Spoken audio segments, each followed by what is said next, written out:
Quero, de acordo com a vontade do Senhor, tratar com a amada igreja um assunto que tem sido, ao longo dos meus anos de ministério, central em muitas situações, principalmente quando eu aconselho casais, quando eu recebo famílias. Nós geralmente tratamos de alguns temas. São estes temas como, por exemplo, temperamentos, raízes, às vezes a dificuldade de perdoar no relacionamento, conflitos, muitas vezes uma sexualidade mal resolvida, finanças, o trato com os filhos, o trato com os sogros, sogra, pai, mãe. São vários temas, mas o que é central nisso tudo se chama comunicação. Comunicação é talvez o elemento que mais facilita encontros, que mais facilita pactos, alianças, amizades, e ao mesmo tempo é o elemento que mais divide, que mais produz intrigas, que mais mata pessoas. Então é um elemento crucial. Ou é para bem, ou é para mal. E eu queria, falando desse assunto, que é um assunto que não se termina hoje, mas nos ajuda, eu queria tratar de dois momentos históricos para a Terra. Momentos onde, por causa de uma má comunicação, houve divisão, houve separação, projetos, independente se eram bons ou maus, foram deixados de lado.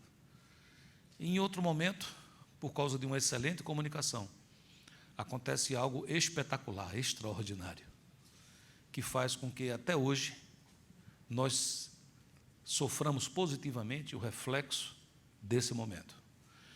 O primeiro momento nós conhecemos como a Torre de Babel. E o segundo momento foi a descida do Espírito Santo no dia do Pentecostes. Escolhi 2 versículos, um de cada situação. Gênesis 11:7 diz: Eia, desçamos e confundamos ali a sua língua, para que não entenda um a língua do outro. E em Atos capítulo 2, versículo 6, diz: porque cada um os ouvia falar na sua própria língua. Você tem o boletim está escrito porções da palavra de Deus. Eu queria pedir que você fizesse um ato simbólico de impor suas mãos sobre o boletim e também lhe peço a gentileza de orar comigo. Repita assim, diga: Senhor Deus, essa é a tua palavra, viva, eficaz, mais penetrante do que a espada de 2 gumes. Eu preciso de ti. O Senhor conhece minhas necessidades. E eu te peço, Senhor, me faça entender. Eu sei que o Senhor quer comunicar-se comigo. Eu estou pronto. Meus ouvidos espirituais estão abertos. Fala comigo, para que a tua palavra se transforme em vida, na minha vida, em nome de Jesus. Amém. Creio que todos vocês já ouviram falar da história da Torre de Babel, ou já viram filmes, ou já estudaram, ou pelo menos escutaram sobre. Então eu peço permissão para ler uma porção da palavra, que vai nos mostrar mais ou menos o que ocorreu. Isso ocorre no livro de Gênesis. Então é algo que aconteceu nos primórdios. O homem havia pecado, estava destituído da glória de Deus. Eu sempre, quando alguém me pergunta sobre evolução, o que é que o senhor acha, pastor, sobre a evolução? Eu digo, eu não conheço, eu conheço a involução. Mas o que é involução? O homem, quando foi criado à imagem e semelhança de Deus. O homem era um ser perfeito, não morria, não se enfermava, não adoecia. Mas o homem desobedeceu a Deus, e ele se desconectou de Deus. É o que Deus chamou de morte, Disse: se você fizer isso, você vai morrer. Não se entendia ainda uma morte que a pessoa continua vivo. Porque se não se entende que somos espírito, alma e corpo. Alguém pode estar fisicamente vivo, mas espiritualmente morto. Ele anda, ele fala, ele come, ele se reproduz, mas não há vida na sua vida. É viver por viver, sem razão. Quando a gente é reconectado a Deus através de Jesus, Ele nos dá vida, e vida com abundância. Nosso espírito ressuscita. Fazemos parte da ressurreição juntamente com Cristo. Amém, queridos? Naquele tempo, o homem vivia exatamente o pós-Éden. E o homem mais independente de Deus do que nunca, tentando se organizar, tentando fazer seus clãs. E há um episódio em Gênesis capítulo 11, versículo 1, que diz: e era toda a terra de uma mesma língua e de uma mesma fala. E aconteceu que, partindo eles do Oriente, acharam um vale na terra de Sinar e habitaram ali. E disseram uns aos outros: eia, façamos tijolos e queimemo-los bem. E foi-lhes o tijolo por pedra e o betume por cal. E disseram: eia, edifiquemos nós uma cidade e uma torre, cujo cume toque nos céus, e façamo-nos um nome, para que não sejamos espalhados sobre a face de toda a terra. Só em ler aqui você vê que existe aquela ignorância completa. Eles queriam fazer uma torre que tocasse os céus. Possivelmente tocariam alguma coisa, nuvens. Até hoje você vê edifícios, já subi em edifícios que a nuvem está embaixo, eu estou mais em cima e a nuvem está mais embaixo. Queriam algo assim, queriam construir algo como se fosse aí um coliseu dos seus deuses, aonde, ao fazer tudo isso, se subiria ali alguns que dominariam sobre os outros e se auto-intitulariam Deus e chamariam aquele lugar de céus. Alguma coisa por aí, alguma coisa que é difícil de explicar, mas o que eu estou querendo que você entenda é a intenção deles. O que é que eles desejavam? Desejavam fazer um nome, eles vamos fazer um nome, vamos fazer algo aqui que seja um povo. Vamos fazer algo significante, vamos fazer algo que a gente possa dizer assim: nós dominamos esse lugar, nós dominamos esse planeta. Versículo 5. Então, desceu o Senhor para ver a cidade e a torre que os filhos dos homens edificavam. E o Senhor disse: eis que o povo é um, e todos têm uma mesma língua, e isto é o que começam a fazer, e agora não haverá restrição para tudo que eles intentarem fazer. Veja, aqui é uma palavra que a Bíblia está dizendo, que quem está falando? Deus. Deus está dizendo que havia um elemento que era uma só língua, uma boa comunicação. E ele está dizendo que nada impediria deles fazerem o que eles intentavam fazer. Deus não está dizendo que eles iriam construir uma torre que chegaria ao seu trono, mas Deus está dizendo que aquilo que estava no seu coração, de fazer algo que fosse importante, algo que eles iriam chamar de céu, algo que eles iriam dizer: nós chegamos aonde a gente quer, eles iriam conseguir essas coisas, e quanto mais eles fossem nessa direção, mais se distanciariam de Deus, por se tornarem prepotentes, independentes. Você me acompanha? Amém? Versículo 7. Então Deus fala, possivelmente com os seus anjos, e diz: eia, desçamos e confundamos ali a sua língua, para que não entenda um a língua do outro. Então, havia aqui um elemento que era o seguinte: excelente comunicação, eles podem fazer o que quiserem. Má comunicação, haverá um problema nisso. Você me acompanha?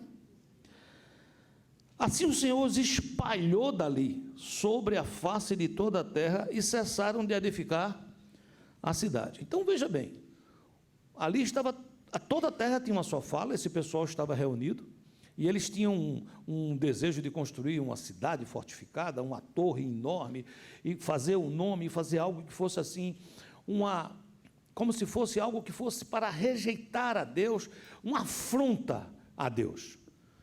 Deus teria poder para destruí-los, sim ou não? Deus poderia mandar os anjos lá e dizer assim: toca fogo em todo mundo, sim ou não? Mas Deus não faz. Deus toca num elemento chave. Ele diz, só faz com que eles não mais se entendam. Um vai dizer, traga tijolo, e lá vem o outro com uma pá na mão. E o outro vai dizer, olha, eu estou precisando de um pincel, e o outro está vindo com uma escada, porque não vão mais se entender. Isso foi suficiente. Isso foi suficiente para que o projeto se acabasse e para que eles se espalhassem. Você me acompanha? Como é que está a comunicação no seu casamento? Comunicação, ela tem vários aspectos. E eu poderia dizer que a comunicação mais importante é entre você e Deus. Essa é a comunicação mais importante. Como é que está a sua comunicação com Deus? O segundo aspecto é a sua comunicação com o seu próximo. É você com outras pessoas que você se relaciona. Como é que está essa comunicação?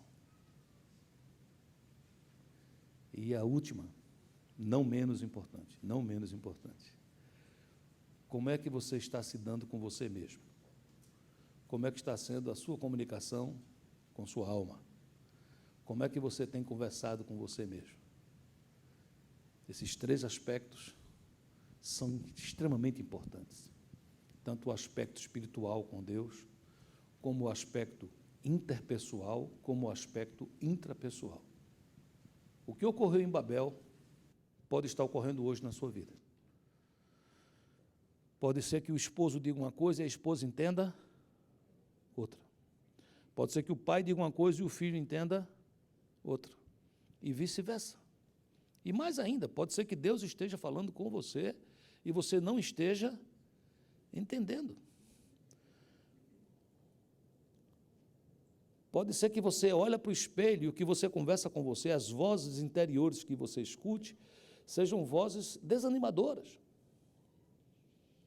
Acabou, não dá mais, já tentou muito, com você sempre é assim, você luta e no final dá tudo errado. E aí você ouve um sermão, uma palavra de Deus, você escuta, você então começa a falar para a sua alma, não é assim, há esperança em Deus, Deus me ama, as coisas vão mudar. Aí a sua alma não entende nada do que você está dizendo, a sua alma entende diferente. E ela diz, mas de que adianta você ir na igreja, se nada muda, se nada transforma? Me faça entender, queridos, sim ou não? Durante anos, a tônica no mundo foi má comunicação. Tanto é que quando os filósofos gregos, mais ou menos 400, 300 e poucos anos antes de Cristo, eles se levantaram, a grande luta era se entender.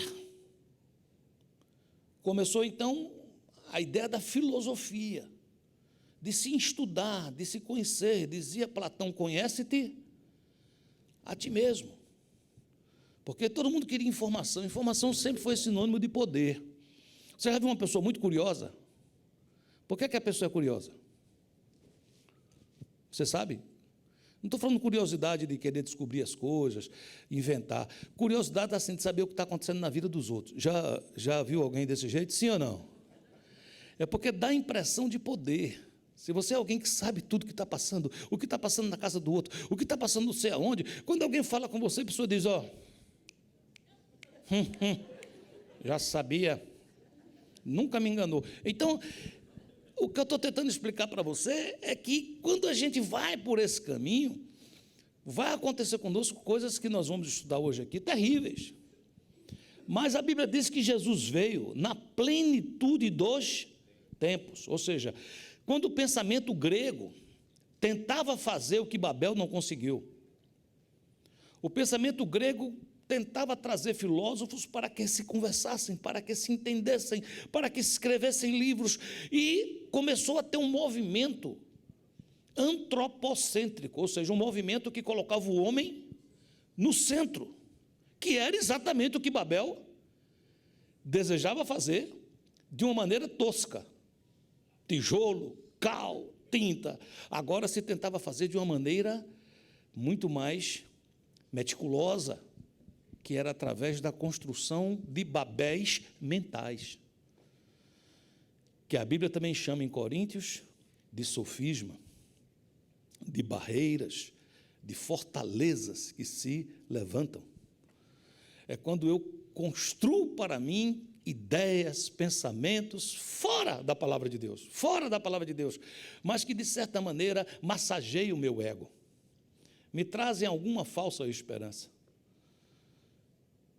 E nessa história toda, nesse caldeirão de filosofia aí, que eu não estou aqui para chatear vocês com tanta história de filósofo, mas eu quero dizer que Jesus chega nesse momento, 300 e poucos anos depois disso, você fala, puxa, muito tempo. Naquele tempo não era muito tempo. E por que não era muito tempo? Porque hoje, para uma doutrina, ou para uma filosofia, ou para uma ideologia se espalhar com os meios de comunicação que nós temos, é suficiente, no máximo, 5, 7 anos, para que uma coisa se espalhe. Veja, por exemplo, o que nós chamamos de ideologia de gênero.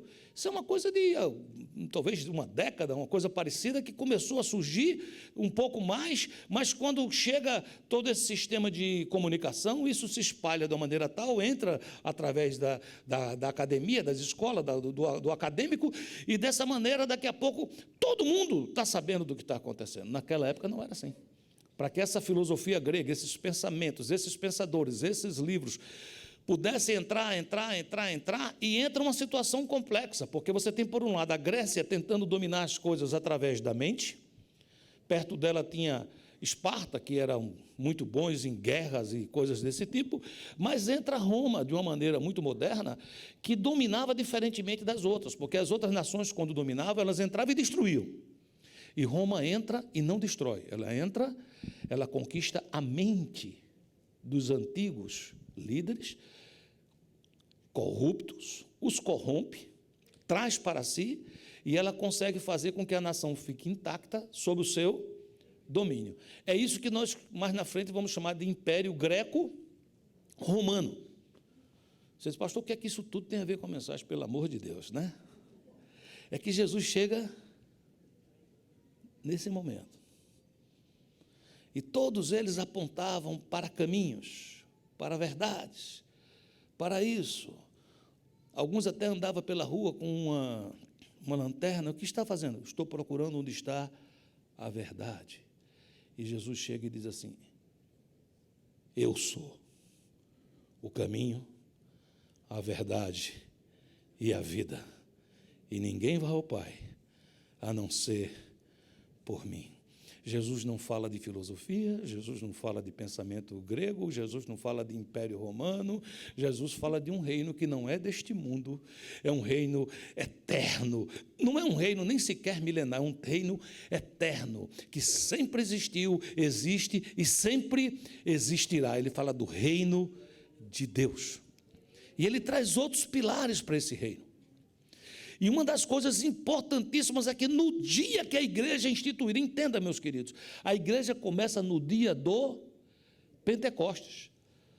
Por que no dia do Pentecostes, pastor? Porque no dia do Pentecostes foi a descida do Espírito Santo. Foi a primeira vez que o Espírito Santo passou a habitar no homem. Você vai ver um relacionamento do Espírito Santo com o homem no Velho Testamento diferente. O Espírito Santo poderia entrar e o Espírito Santo poderia sair. Assim foi, por exemplo, com o rei Saul. O rei Davi clamava a Deus, orava a Deus e dizia, não retires de mim o teu Espírito Santo. Quando ocorre a igreja, Paulo e outros apóstolos traz outra ideia. Ele diz, você foi selado com o Espírito Santo, selado com o Espírito Santo, selado com o Espírito Santo. Você diz, o que é que significa assim? Ele te pegou. Agora não é você que larga ele ou coisa parecida, ele não te larga.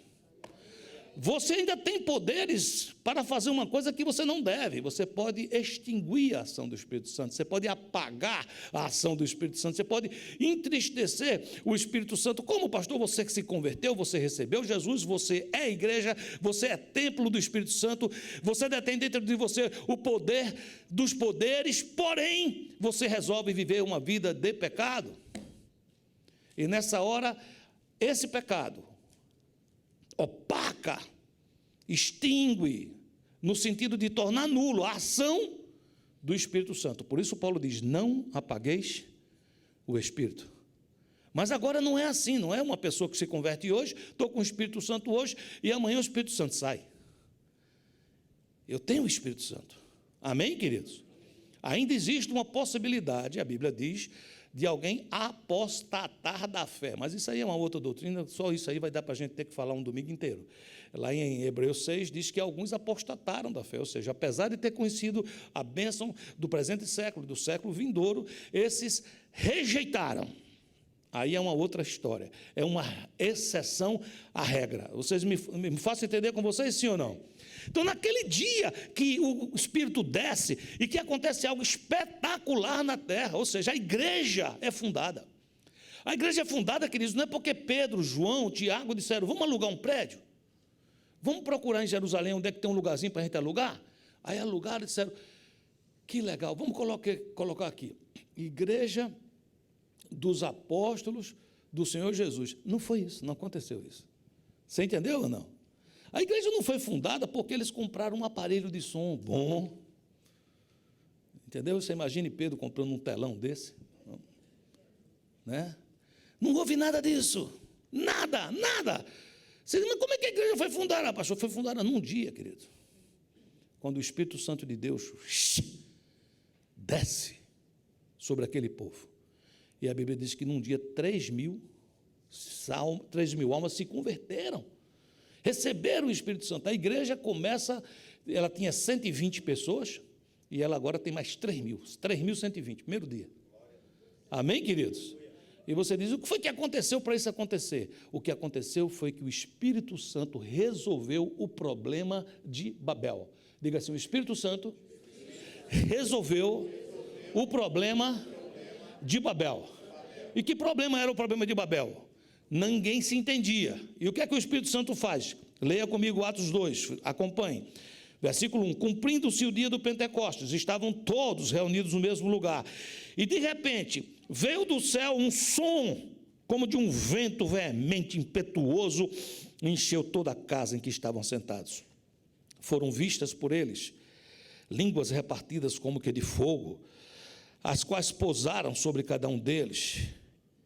E todos foram cheios do Espírito Santo e começaram a falar em outras línguas, conforme o Espírito Santo lhes concedia que falassem. E em Jerusalém estavam habitando judeus, vamos acompanhar comigo quem estava lá, está comigo aqui? Judeus, que eram varões o quê? Religiosos, e de todas as nações que estão debaixo do céu. Uau! Lembra do povo que foi embora lá na Babel? Os representantes dele voltaram, estão aqui nesse dia. Veja a importância. Versículo 6. E correndo aquela voz, ajuntou-se uma multidão e estava confusa, porque cada um os ouvia falar na sua própria língua. Versículo 7. E todos pasmavam e se maravilhavam, dizendo uns aos outros, pois que? Não são galileus todos esses homens que estão falando? Como, pois, os ouvimos, cada um na nossa própria língua em que somos nascidos? Aí veja aqui um exemplo, um gostinho para você saber quem estava lá. Partos e medos, elamitas, os que habitam na Mesopotâmia, Judéia, Capadócia, Ponto, Ásia, Frígia, Panfília, Egito, partes da Líbia, junto a Cirene, forasteiros romanos, tanto judeus como prosélitos, cretenses, árabes, é pouco ou quer mais? Todos os temos ouvido em nossas próprias línguas falar das grandezas de Deus. E todos se maravilhavam e estavam suspensos, dizendo uns aos outros, o que é que isto quer dizer? O que quer dizer isto? Impressionante, sim ou não? Vamos entender de uma maneira prática. Existem fundamentos, queridos, para criar um ambiente destinado à prosperidade. Você quer isso? Diga assim, eu desejo receber estes fundamentos que vão me destinar a ser próspero. Olha, 1 Coríntios 1:10. Rogo-vos, irmãos, pelo nome de nosso Senhor Jesus Cristo, que faleis todos a mesma coisa, e não haja entre vós divisões. Antes, sejais inteiramente unidos na mesma disposição mental e no mesmo parecer. Preste atenção, me acompanhe. Dia do Pentecostes, o Espírito Santo desce e o Espírito Santo resolve o problema de Babel. Faz com que todas as pessoas entendam a palavra na sua própria língua. Isso é algo que o Espírito Santo faz ainda hoje. Talvez a maioria que está aqui pode entender português. Amém? Mas eu não estou falando de português. Eu estou falando da sua própria língua. Você tem uma língua que é sua. É a língua da sua alma. É a língua que está dentro de você. O Espírito Santo é capaz de fazer você entender na sua própria língua. Palavras têm diferente sentido para diferentes pessoas. Para algumas pessoas, quando eu digo assim, fique em paz, porque Deus é o nosso Pai. Para alguém, essa palavra vai servir de um consolo enorme, uma alegria enorme. Deus é meu Pai. Amém? Mas nem todos têm uma boa referência de um pai. Pode ser que você, ao ser informado que Deus é Pai, você diz, misericórdia. Porque você talvez tenha uma referência diferenciada de pai, talvez esse pai que a gente que deveria lhe amar, não amou, lhe deixou, lhe abandonou, lhe abusou, não sei. Então é o Espírito Santo que faz com que cada um de nós possamos entender na nossa própria língua. Mas veja que coisa interessante, isso começa em Atos. Depois de Atos, começou a abrir igrejas em outras cidades, certo? Porque Atos acontece numa cidade chamada Jerusalém. Mas depois foi aberta uma igreja em Roma, depois foi aberta uma igreja na cidade de Corintos, depois foi aberta uma igreja em Éfeso, em Gálatas, e assim na Galácia, e assim por diante. Várias igrejas foram abertas. Paulo está escrevendo agora a igreja que está em Corinto. Ele está escrevendo aos coríntios, que é um povo que habitava em Corinto, e nem sequer gostava de futebol. É outra coisa. Então veja que situação. Esse povo está lá. Corinto é uma cidade próspera. Diga próspera. Portuária. Diga portuária. Muito comércio, muito comércio, muito comércio em Corinto. Diga muito comércio. Diga assim, possibilidade de ganhar dinheiro. Diga. Essa cidade portuária, moderna, próspera, com possibilidade de ganhar dinheiro, uma igreja cresce nela de maneira também próspera, pujante, e a primeira coisa que acontece é que eles se afastam de Pentecostes e se aproximam de Babel. Você está perto de onde? Você diz, como é que é isso, pastor? Não é uma vez por todas? Não é. É uma decisão diária. Aqueles de Corinto eram filhos, reflexo do que aconteceu em Jerusalém. Mas eles muito rapidamente se afastaram dos princípios do Pentecostes e começaram a abraçar os princípios de Babel.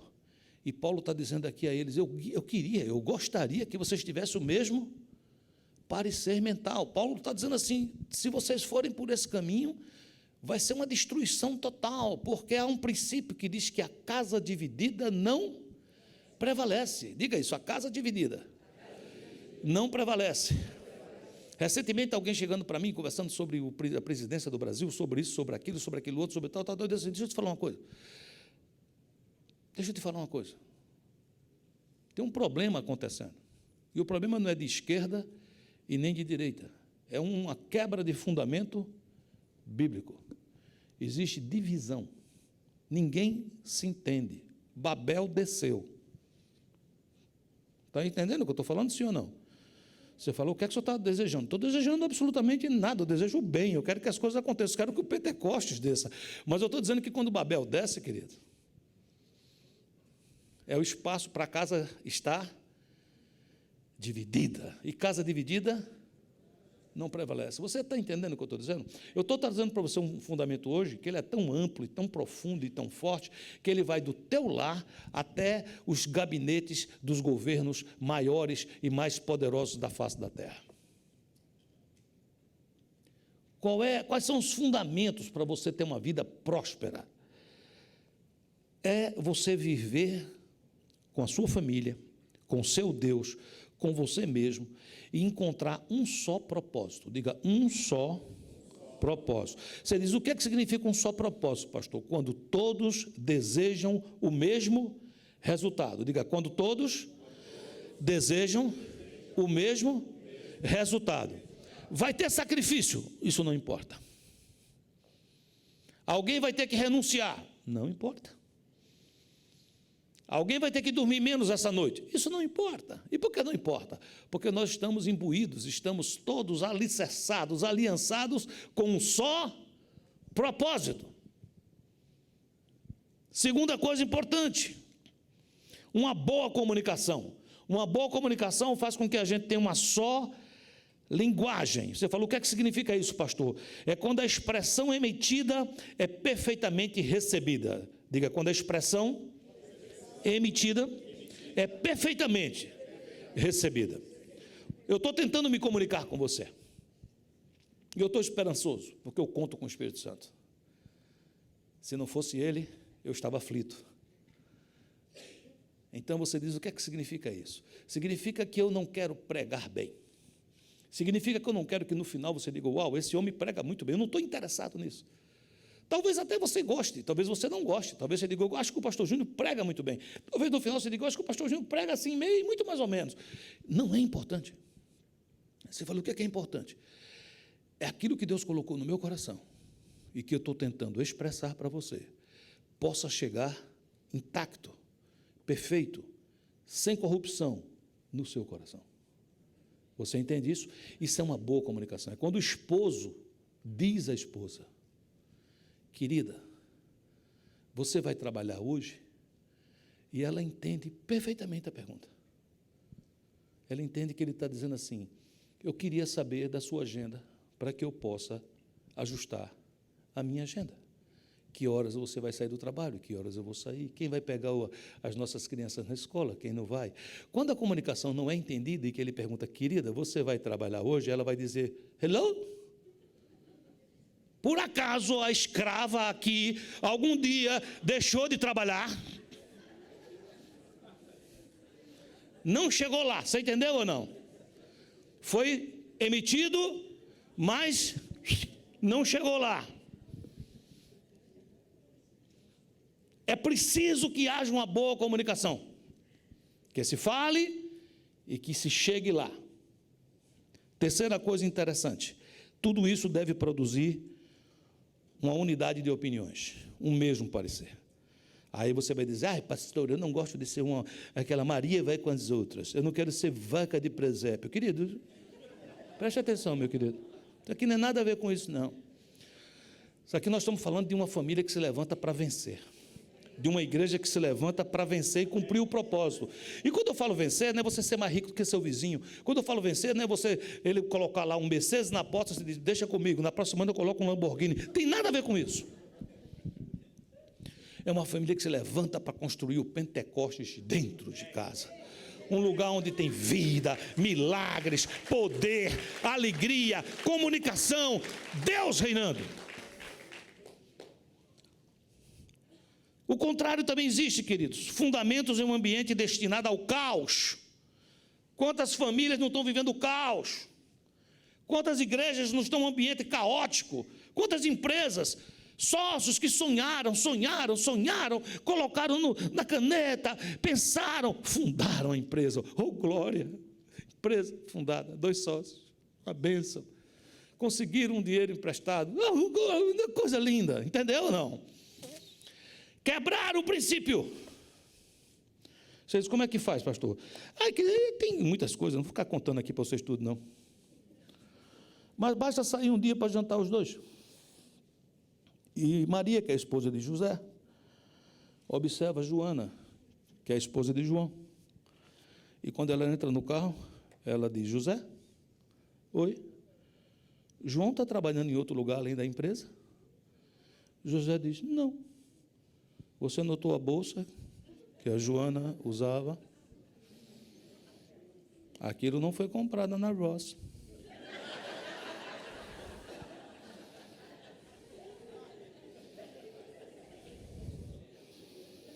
Existem fundamentos. Se você quiser, deixa eu ser sincero, se você quiser fazer da sua família, da sua casa, do lugar que você vive, um caos, eu vou te ensinar agora. Mas é responsabilidade sua. O que eu quero é o contrário, é que você transforme isso num ambiente de vitória. Mas eu vou contar como é que é o negócio. Você quer aprender? Aprende para não fazer. 1 Coríntios 1, de 11 a 13. Pois, a vosso respeito, meus irmãos, fui informado pelos da casa de Cloé, de que há contendas entre vós. Refiro-me ao fato de cada um de vós dizer: eu sou de Paulo, e eu de Apolo, e eu de Cefas, e eu de Cristo. Acaso Cristo está dividido? Foi Paulo crucificado em favor de vós? Ou fostes, porventura, batizados em nome de Paulo? Essa história é mais comprida, eu estou trazendo só um pedacinho para a gente entender. Você está comigo, está andando aqui, estamos juntos, sim ou não? Primeiro problema aqui, tinha líder nessa igreja, tinha pastor nessa igreja. Paulo, apóstolo, era a cobertura da igreja. Está acontecendo coisas na igreja, mas Paulo não está sendo o quê? Informado. Paulo ficou sabendo, pelos amigos e irmãos da casa de Cloé. Cloé mandou um WhatsApp para Paulo, disse: Paulo, o negócio aqui está feio, meu filho. Onde é que você passa por aqui? A confusão é grande, há uma divisão aqui, um diz que é armenista, o outro diz que é calvinista, o outro é wesleyano, o outro é do pós, o outro é do pré, o outro é depois, o outro é não sei o quê. Esqueceram da coisa mais importante, o amor. E agora virou tudo doutor aqui dentro. Está entendendo a situação? Sim ou não? Paulo é para receber a comunicação, não recebe.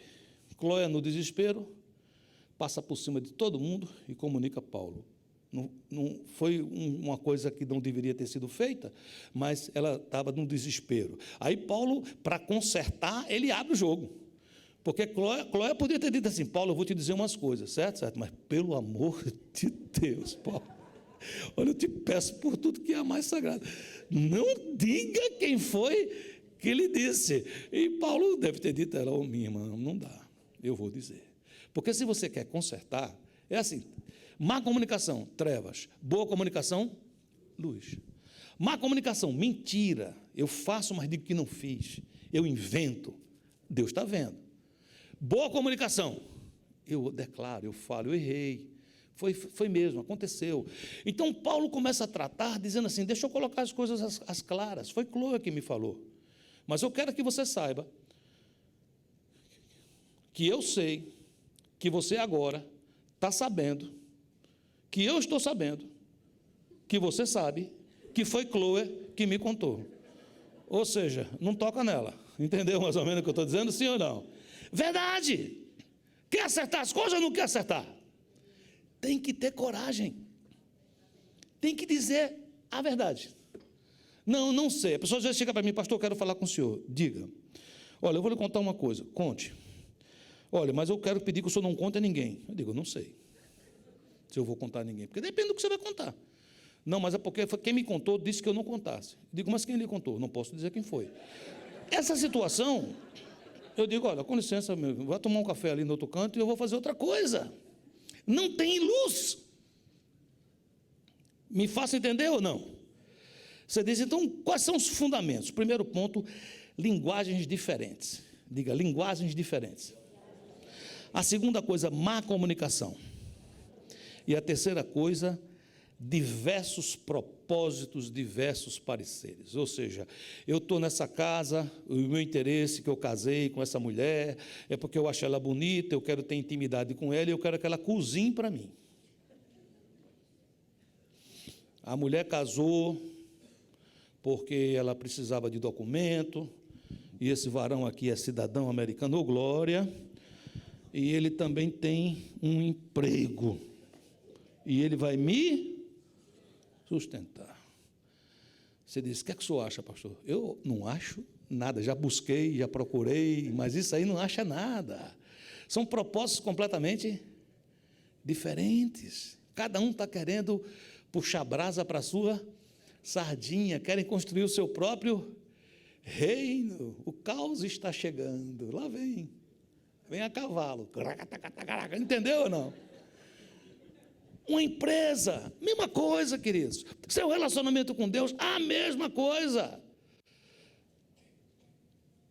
Boa comunicação significa luz, diga luz.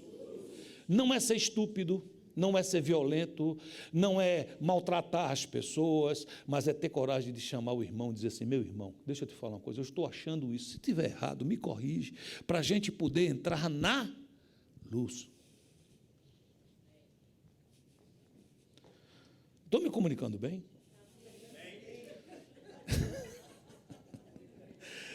Pergunta a quem está do seu lado aí, está entendendo alguma coisa que o pastor está dizendo hoje?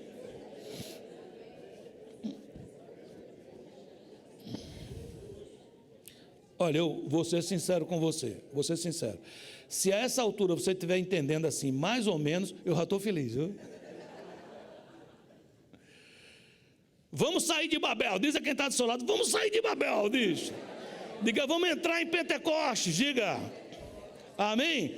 Como é que eu faço isso, pastor? Conhecendo quais eram os princípios de Babel. Primeiro princípio, Babel visava estabelecer reinos humanos usando princípios divinos. Gênesis 11:4, e disseram, ei, edifiquemos nós uma cidade e uma torre cujo cume toque nos céus, façamos-nos um nome para que não sejamos espalhados sobre a face de toda a terra. E o Senhor disse, eis que o povo é um, e todos têm uma mesma língua. E isto é o que começam a fazer, e agora não haverá restrição para tudo o que eles intentarem fazer. Você fala, explica melhor, pastor, vou explicar para você. Parece que tinha um coach aqui, o cara estava falando com eles. Ei, vocês podem, vocês são muito campeões, vocês vão construir essa cidade. Hã? Vocês têm uma só língua, vocês têm uma só palavra. Você pode dar um grito, eu posso, entendeu? É uma coisa mais ou menos assim. E você diz, o que é que significa isso? É que havia ali dentro princípios divinos, pensados. Isso tem sido comum há muitos anos, agora muito mais do que nunca. É muito comum você ver hoje cursos onde a pessoa ensina sobre unidade. Mas não é unidade para construir o reino de Deus. É unidade para você ser o melhor da sua empresa e você ganhar a placa de funcionário padrão, chefe, e você ser líder, e você ser vencedor, e você ser isso, e você ser aquilo. Eu estou usando um princípio divino, mas para construir um reino pessoal e humano. Me faça entender ou não? É impressionante a quantidade hoje em dia de livros que falam sobre autoajuda, que falam sobre prosperidade, que tem um capítulo deles que está destinado para doar. Não sei quantos aqui já leram Rich Daddy, Poor Daddy, Pai Rico, Pai Pobre. É um livro secular, que fala sobre realtor, comprar casas. Há um capítulo inteiro que ele fala, eu não entendo, eu não sei explicar, mas você precisa dizimar. Estou falando de um cara que não frequenta a igreja, estou falando de um cara do mundo. Você fala, o que é que ele está fazendo, pastor? Ele é inteligente, existe um princípio bíblico que se você dizimar, você é próspero. Se você não come todo o milho, você recebe uma espiga de milho. Você comeu todo o milho. Feliz digestão. Agora, se você compra 10 espigas de milho, e você tira uma, e coloca aqueles grãos para o processo de replantio, pode comer as 9, porque aquela dali, aquela espiga, ela vai dar dezenas de novas espigas, e cada espiga com 600 grãos. Então existe um princípio bíblico, E então ele fala assim, eu não entendo, eu não sei como é que é, mas eu sei que quem faz é próspero. Você acha que esses caras ricos aí, que vez por outra tira da sua fortuna e faz organizações e dá dinheiro para as pessoas, vocês acham que eles fazem por que motivo? Não, porque eles descontam no imposto de renda. É muito mais do que podem descontar. Está aqui minha amada Carol Roese, que é contadora e que pode me ajudar. Eles doam mais do que podem descontar. O que é que eles estão fazendo, pastor? Eles entenderam que existe um princípio que, se você doar, você recebe de volta. É uma semeadura. Agora, qual é o problema disso? O problema é que eles não estão fazendo isso de acordo com os princípios bíblicos. Eles estão tirando princípios bíblicos e estão inserindo na sua vida para ter os benefícios daquilo numa torre de Babel. Aí você diz, então aplica para a gente. Você está aqui na igreja, você vai num GE, você estuda a Bíblia, você pega princípios.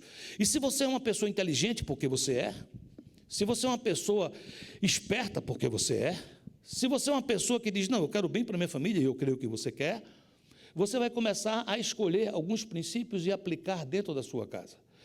E aqueles princípios vão trazer algum resultado positivo, mas o conjunto da obra vai trazer o caos. Você pode ser alguém próspero financeiramente, você pode aprender todos os princípios de um livro como esse que eu falei, você pode utilizar esse princípio bíblico, você pode começar a ganhar muito dinheiro, mas quando você olhar para trás, você está divorciado, seus filhos estão na droga, você está tomando todo tipo de remédio, um para dormir, um para acordar, um para sorrir, um para chorar. Você conseguiu o seu objetivo, mas construindo uma torre que não vai chegar a lugar nenhum.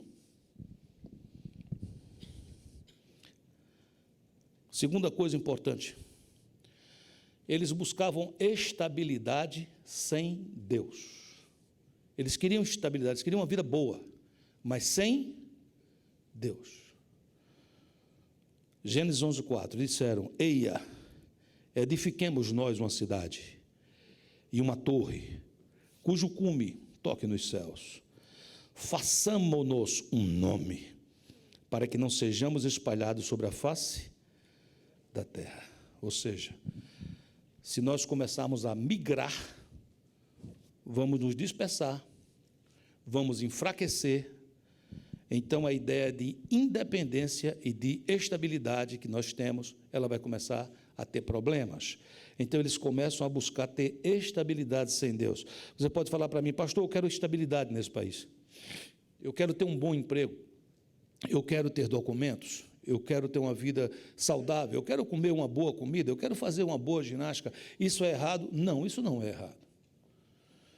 Mas se você pretende tudo isso, excluindo Deus de sua vida, você está construindo uma torre que não vai chegar a lugar nenhum. E quando você olhar ao seu redor, ninguém entende ninguém, está todo mundo batendo cabeça. Compreende o que eu estou falando, sim ou não? O preço é muito caro, não vale a pena. O Pentecostes é diferente. Então, o que é o Pentecostes, pastor? Como é que eu saio de lá e entro aqui? Eu saio de lá exatamente na hora que eu deixo de utilizar princípios bíblicos que são pensados e eu começo a abraçar o pacote. Na época da Páscoa, quando o homem levava para casa o cordeiro, a Bíblia diz que a ordem para aquela família é que quando fossem comer o cordeiro, comesse ele todo. Não era para estar escolhendo essa parte do evangelho eu gosto e essa parte do evangelho eu não gosto. É preciso entender que Deus tem um propósito para você, e esse propósito tem elementos, tem fundamentos, e eu preciso abraçá-los por inteiro, para que eu esteja em Pentecostes. E quando eu entro em Pentecostes, o que acontece é que eu mudo o meu coração, eu passo a viver e a desejar, de manhã, de tarde e de noite, implantar o governo de Deus. Diga assim, implantar o governo de Deus. Me explica melhor, eu vou explicar. Eu começo a entender que a minha casa vai ser um Pentecostes, não é quando eu reinar, não é quando, se a pastora vencer comigo a briga, o conflito, e ela passar a reinar. e fundar lá em casa uma sociedade matriarcal. Não é isso. Você dizia, é quando, pastor? É quando eu desistir de reinar, quando ela desistir de reinar, e a gente disser, Jesus, reina. E você diz, qual é a diferença? Ora, qual é a diferença? Você quer viver no céu ou no inferno, aqui na terra? Há dúvidas, há dúvidas, há dúvidas. Você quer que sua família seja um céu para você ou um inferno para você? Estão melhorando, já tem gente não gostando tanto do inferno. Ouça mais uma pergunta, você quer que as suas finanças sejam um céu, ou você quer que você olhe assim e diga, isso é um inferno, o que é que você quer? Já melhorou, falei de dinheiro. Então preste atenção, queridos, preste atenção que você vai entender o que eu vou falar aqui para você. Você sabe porque céu é céu. Céu é céu. Porque lá no céu, Deus manda, e Ele é obedecido imediatamente. Não tem esse negócio, vou pensar, vou orar a respeito.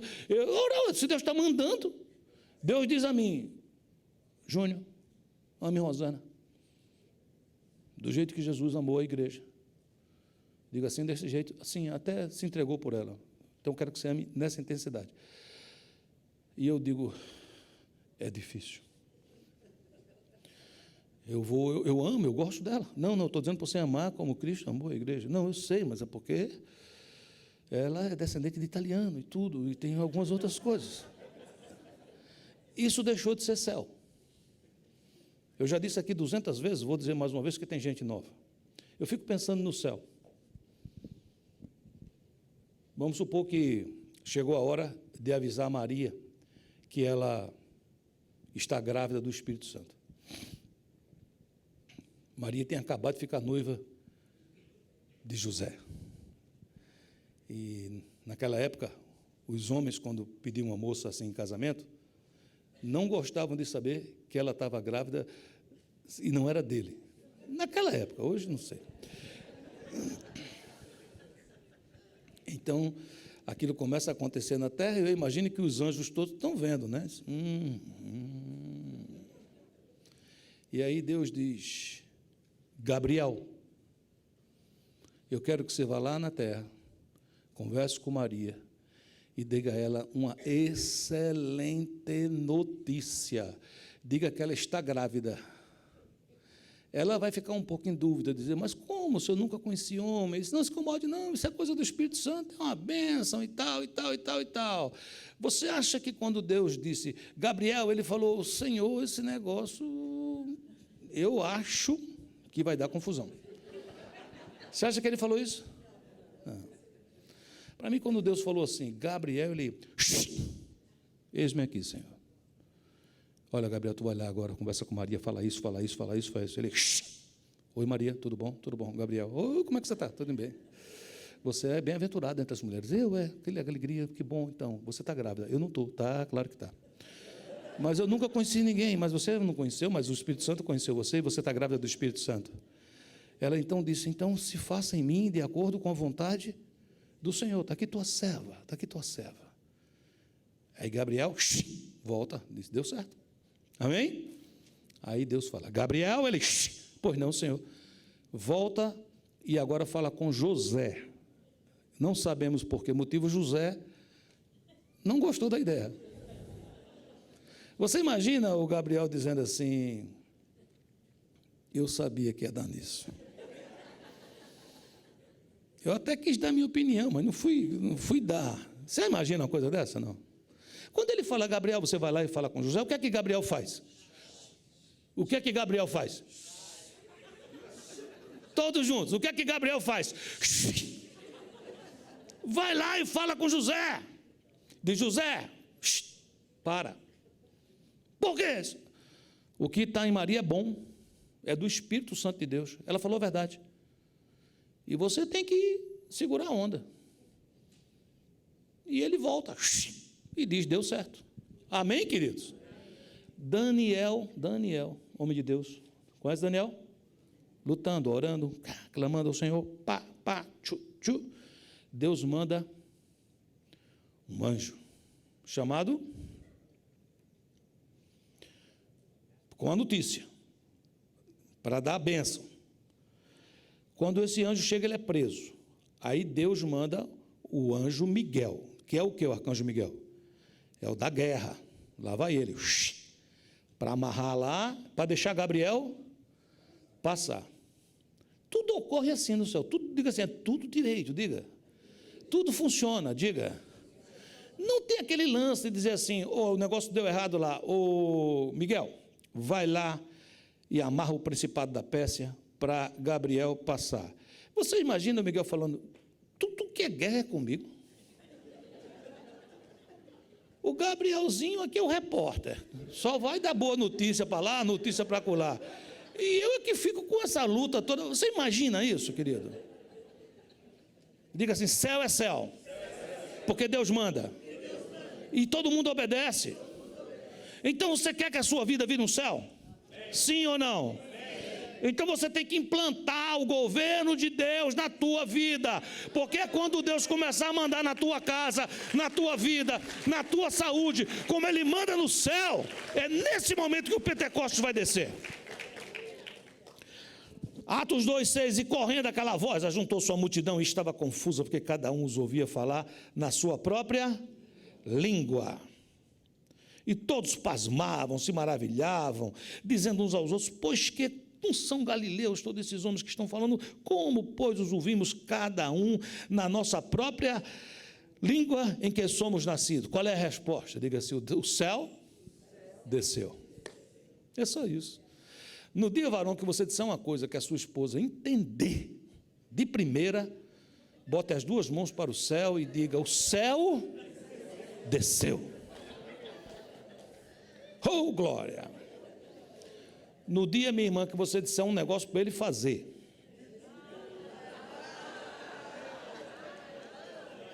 e ele se levantar e for fazer,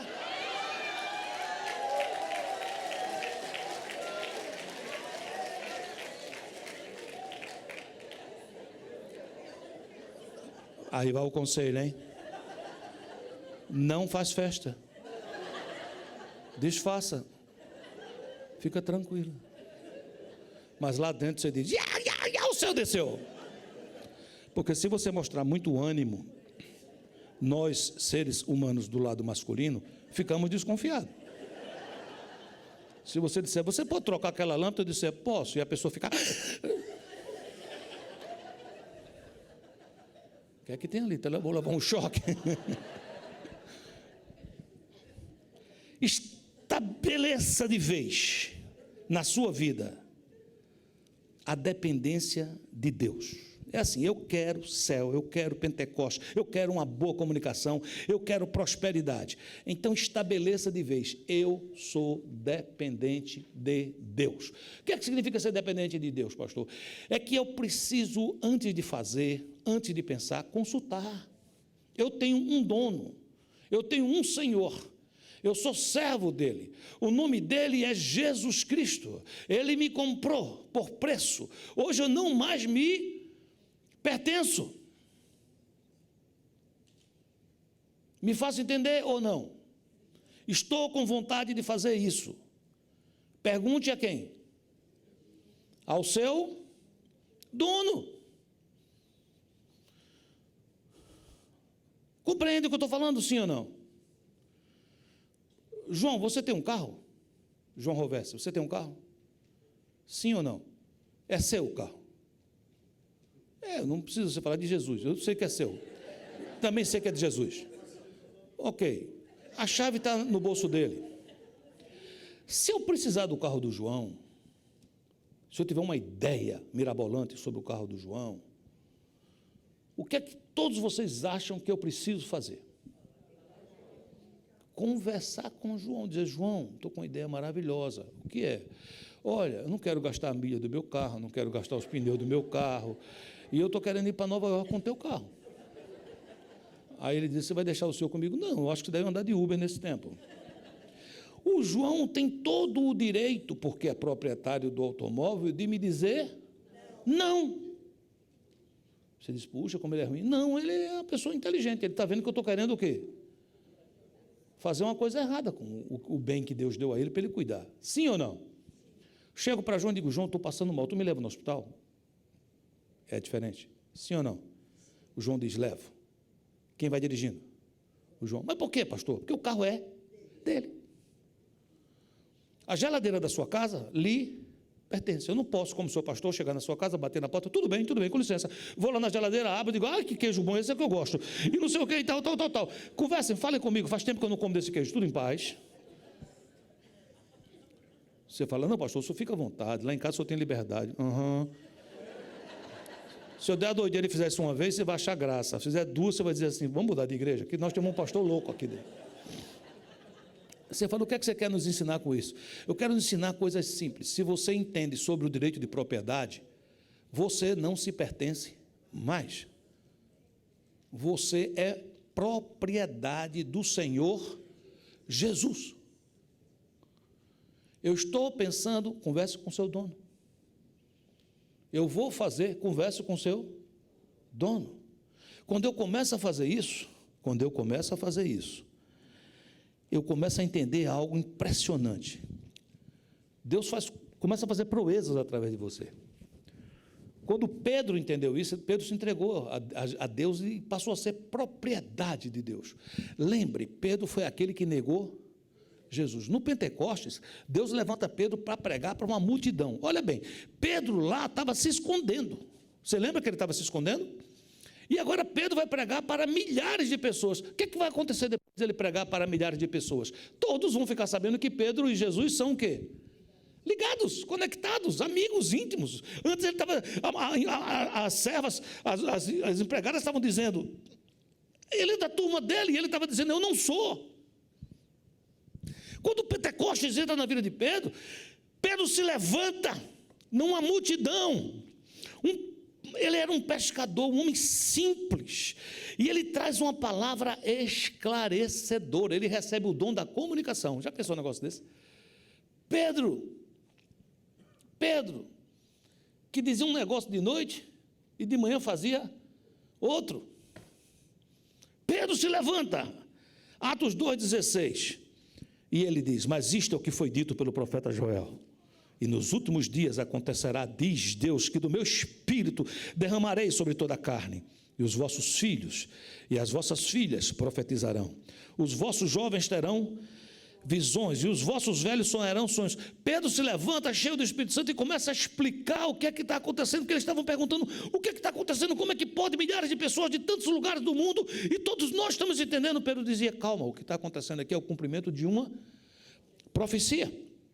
Versículo 18, e também do meu espírito derramarei sobre os meus servos, minhas servas, naqueles dias e profetizarão. Versículo 19, e farei aparecer prodígios em cima no céu, sinais embaixo na terra, sangue, fogo, vapor de fumaça. O sol se converterá em trevas, a lua em sangue, antes de chegar o grande e glorioso dia do Senhor, e acontecerá que todo aquele que invocar o nome do Senhor será salvo. Queridos, acontece um milagre. Olha o milagre. Quando a igreja sai de Babel e entra em Pentecostes, ela começa a abençoar as pessoas, e ela vai fazendo com que a multidão vá saindo de Babel e entrando em Pentecostes. Você tem que ser um agente influenciador. Se onde você anda tem má comunicação, pergunta ao Senhor se você está se comunicando bem, se você está em Pentecostes, se você tem os princípios de Pentecostes. Você fala, como é que a comunicação começa a truncar? Quando eu começo a fazer o meu reino. Quando é que a comunicação começa a dar certo? Quando eu começo a reconstruir o reino de Deus. É simples assim. Quem manda é o Senhor. A multidão foi curada da síndrome de Babel. Olha o que é que a multidão fala no versículo 37. Ouvindo eles isto, compungiram-se em seu coração e perguntaram a Pedro e aos demais apóstolos, que faremos, varões e irmãos? E disse-lhe Pedro, arrependei-vos, e cada um de vós seja batizado em nome de Jesus Cristo para perdão dos pecados, e recebereis o dom do Espírito Santo, porque a promessa vos diz respeito a vós, a vossos filhos, e a todos os que estão longe, e a tantos quanto Deus nosso Senhor chamar. E com muitas outras palavras, isto testificava e os exortava, dizendo, salvai-vos dessa geração perversa. De sorte que foram batizados os que de bom grado receberam a sua palavra, e naquele dia agregaram-se quase 3.000. Eu quero profetizar que se você encontrou hoje resquícios de Babel na tua casa, nos teus negócios, no teu relacionamento com Deus, no teu relacionamento com os irmãos da igreja, Deus hoje, vai fazer descer um Pentecostes sobre a tua vida. Você vai receber essa unção em nome de Jesus. Você vai sair daqui sabendo que você e sua casa, você e aqueles que andam com você vão ter um só propósito. Repita, por favor. Diga: uma só linguagem, uma boa comunicação, o mesmo parecer, a fim de estabelecer o governo de Deus na sua vida, na sua casa, nos seus relacionamentos, em nome de Jesus. Fique de pé, deixa eu orar por você.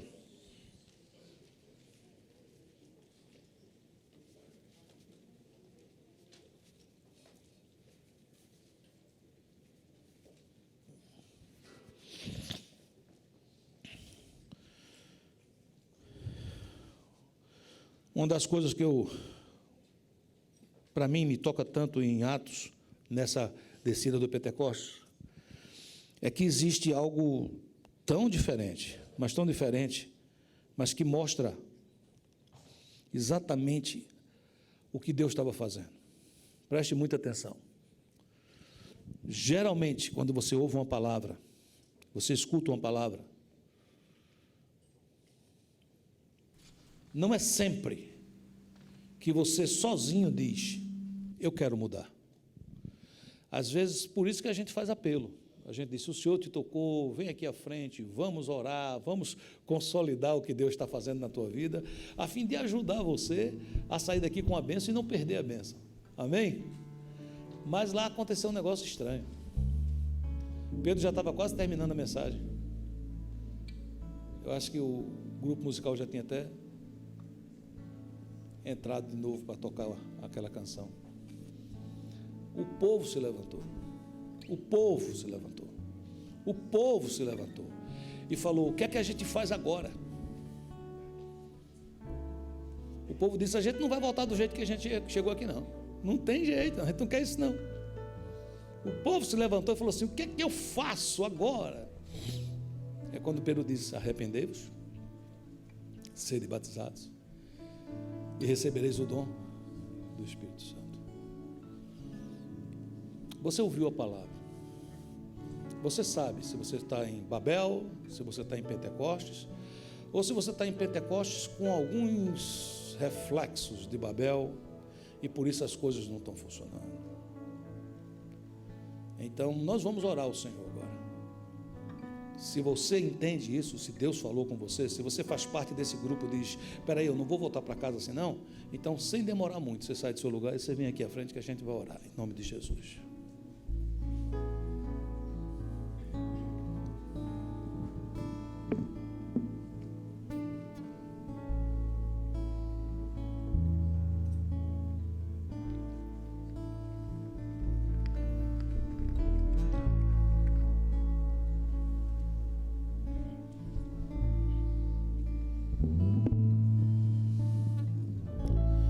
Vem um pouquinho mais para frente, deixe espaço para os seus irmãos, por favor.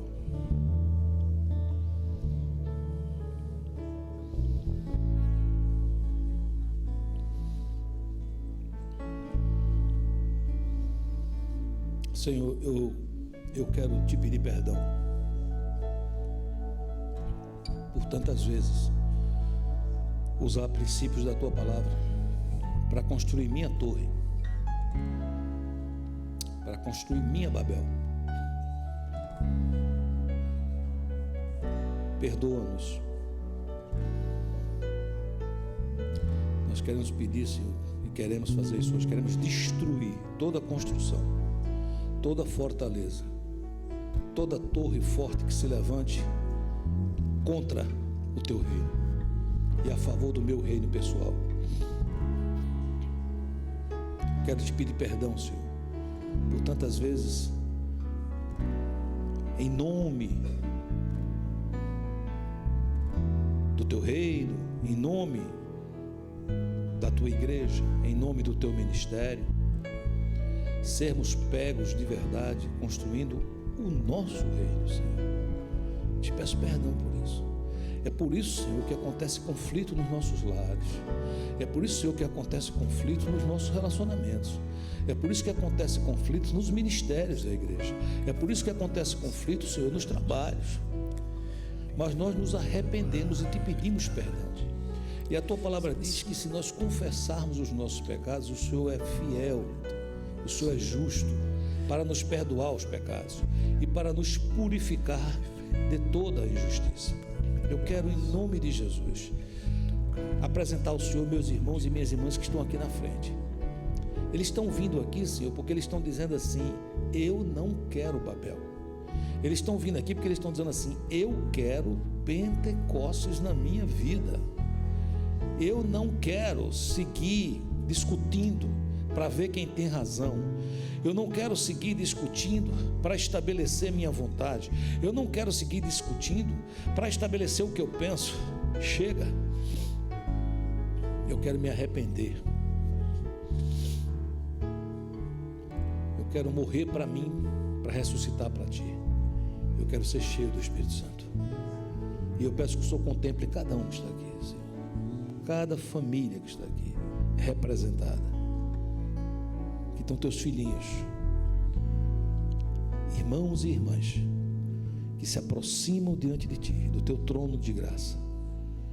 E eu quero nesse momento declarar o Pentecostes na vida dele, enchimento do Espírito Santo, em nome de Jesus, porque eles estão se esvaziando de si mesmo. Enche-os de ti. Eu peço assim, e eu creio assim. Eu creio que isso está sendo realizado agora. Nós fazemos isso no teu nome, querido Jesus. Nós estamos nos unindo, Senhor, aqueles 3.000 daquele dia, que de bom grado, Senhor, renderam-se a ti, entregaram suas vidas a ti. E eu declaro em cada família que está aqui, eu declaro em cada relação que está aqui, eu declaro em cada pessoa que está aqui, a tua bênção, Senhor, a tua bênção que enriquece e que com ela não atrai dores. Eu declaro neste lugar, Senhor, o teu reino, o teu governo, Senhor, para que o Senhor mande e a gente possa obedecer, Senhor. E dessa forma, Senhor, podemos dizer: vivemos um céu na terra por causa do Senhor, Senhor. Eu quero te agradecer por essa doce presença que nós sentimos aqui, por essa presença suave do teu Espírito Santo. Muito obrigado, Senhor.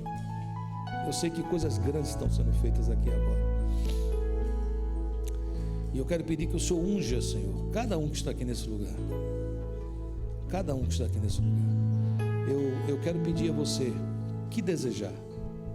Você que é um irmão, procura um irmão. Você que é uma irmã, procura uma irmã. E abençoe essa vida. Declare Pentecostes. Destrua Babel. Declare Pentecostes. Declare o reino de Deus nessa vida. Declare que o caos se retira. Declare que paz, equilíbrio, bonança se estabelece. Em nome de Jesus de Nazaré. Oremos pelos outros. Oremos pelos outros. Recebi um novo coração do Pai, coração regenerado, coração transformado, coração que é inspirado por Jesus. O fruto deste novo coração, eu declaro a paz de Cristo, te abençoo, meu irmão. Preciosa é a nossa comunhão. Somos corpo e assim bem ajustado, completamente ligados, unidos, vivendo em amor.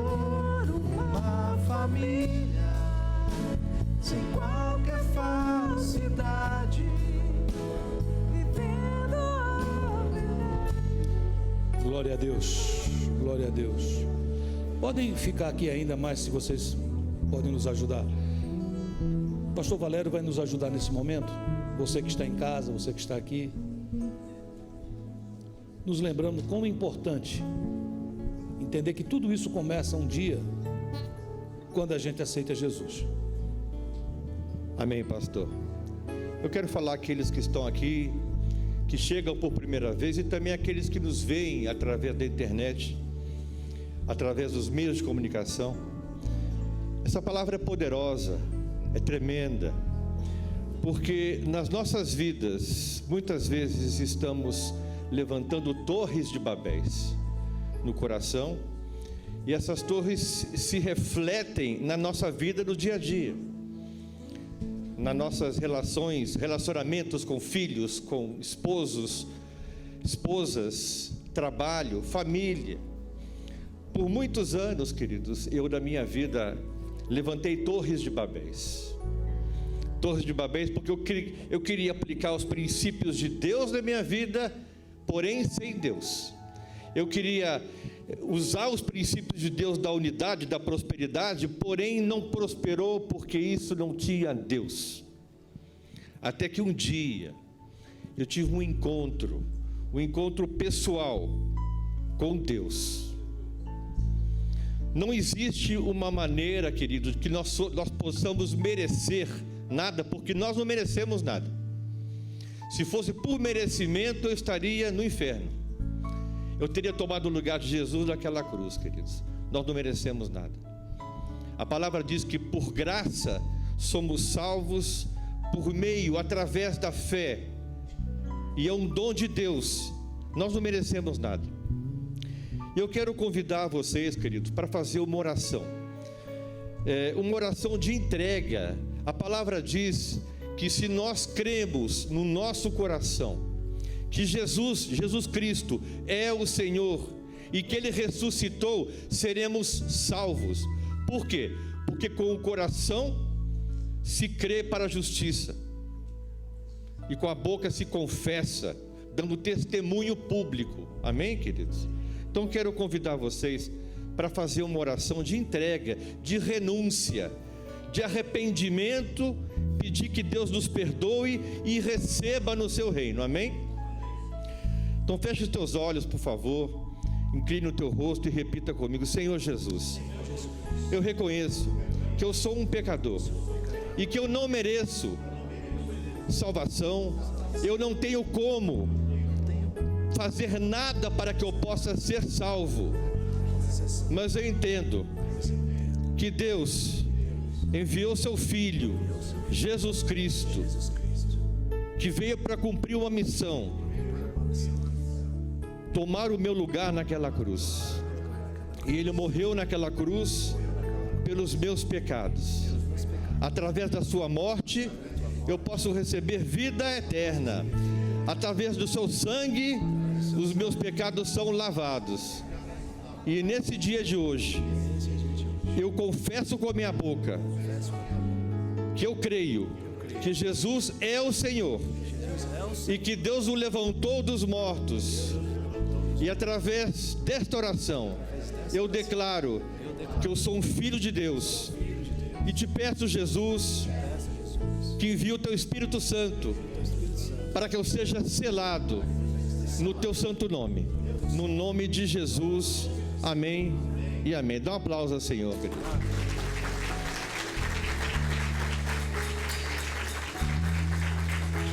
E eu quero fazer uma outra oração. Com certeza tem pessoas aqui que por primeira vez fizeram essa oração, ou pessoas que nos veem através dos meios de comunicação. E eu quero orar por você. Eu quero pedir que a igreja profetize na tua vida. Se é a primeira vez que você faz esta oração de entrega, de renúncia, aí onde você está, levanta a tua mão, quero orar por você. Se tem alguém aqui, Deus abençoe essa mão que se levanta. Se tem alguém mais que faz esta oração por primeira vez, não tenha vergonha, levanta a tua mão. É dar testemunho público do que Deus está fazendo na tua vida a partir de hoje. Eu quero dizer uma coisa: hoje tem um divisor de águas na tua vida. Somente esse divisor de águas é que pode dizer antes de Cristo e depois de Cristo. A partir desse momento a tua vida muda, tem um outro sentido. Você sai de Babel e vai entrar em Pentecostes. Amém, queridos? Tem alguém mais aqui nessa igreja que faz essa oração por primeira vez? Então vamos fazer uma coisa, vamos orar. Se você fez, você, por favor, passa aqui, passa com ela. Qual é o seu nome? Josi. Josi, a palavra diz que o mesmo Deus que criou o universo, todo esse universo que é infinito, as estrelas, as galáxias, esse mesmo Deus hoje se inclina, se alegra pela tua decisão e diz que tem uma festa no céu por você. Você crê nisso? Eu quero te dizer uma coisa: Deus te ama e Deus hoje traz um divisor de águas na tua vida. Amém, querida? Nós, como igreja, não estamos jamais para julgar a vida de ninguém, mas como igreja podemos te ajudar nesse novo caminho. Amém? Então quero orar por você. Igreja, levanta a tua mão e vamos profetizar na vida da Josi. Amém? Pai amado, em nome de Jesus, eu te agradeço pela vida da Josi, porque tu a escolhiste desde antes da fundação do mundo, Pai amado, e hoje ela vem aqui, reconhece que precisa de ti para sair desta vida da Torre de Babel para uma nova vida em Pentecostes. Em nome de Jesus, Pai, eu declaro que como igreja, as mesmas bênçãos, as mesmas ferramentas que tu has dado a nós, se derrame sobre a vida da Josi e sobre a tua família, porque a tua palavra diz que Josi e sua casa serão salvos em nome de Jesus. Amém.